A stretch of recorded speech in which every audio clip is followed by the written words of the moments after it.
ٹھیک. اسی طرح آپ دیکھتے ہوں گے بہت سارے لوگ عمرے کو حج کو جاتے ہیں تو بولتے ہیں عرب لوگ بہت برے رہتے ہیں. کیوں؟ فجر کی نماز ہی نہیں پڑھنا تو آ کے ہاتھا چھوڑا دیتے لے آ کے صفوں میں کھڑے کر دیتے.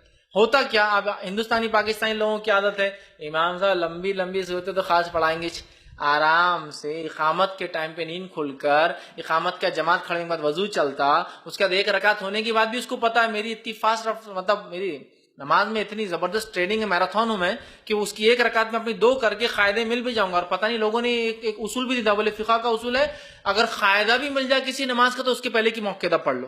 حدیث بول رہی ہے کہ اقامت کی بات کوئی نماز نہیں ہوتی، اور یہ بول رہے کہ قاعدہ مل جائے چلتا. تو یہ آرام سے دوسری رکعت میں 2 رکعت پڑھتا، جا کے کھڑا تھا. اب وہاں کیا عرب کیا کرتا ہے، وہ عمل کرتا ہے حدیث پر کہ بھائی اقامت ہو جاتا نماز نہیں، تو وہ کیا کرتا ہے آتا ہے اور ہاتھ بولتا چھوڑو نماز کو چلتا. اب انڈین بولتا ارے کیا برے لوگ ہیں، اللہ کے رسول کے زمانے میں کافر کرتے تھے، دیکھو مسلمانوں کی کر رہے ہیں، کمپلین کرتا ہے انڈیا میں. اس کو سمجھتا نہیں اقامت ہونے کے بعد اس نے نماز پڑھنے ہی نہیں دینا ہے آپ کو،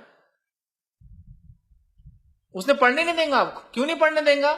اس لیے کہ جب اقامت ہو جائے تو اس نماز کے علاوہ کوئی نماز نہیں ہوتی. تو اب میرا کام کیا ہے، اگر میں نماز پڑھ رہا ہوں تو میں نماز توڑ دوں گا جا کے. لیکن اگر ایسا اقامت شروع میں قاعدے میں ہوں، قاعدہ جب بھی ہو جاتا ہے ختم، تو پھر نماز سلام پھیروں فوراً جا کے ملوں. لیکن اگر پہلی رکعت باندھی اقامت ہو گئی، چونکہ مدینہ مکہ میں اور بہت ساری مسجدوں میں ایسا گلف میں اذان کے ٹائمنگ ہے، جماعت کے ٹائمنگ نہیں ہوتے.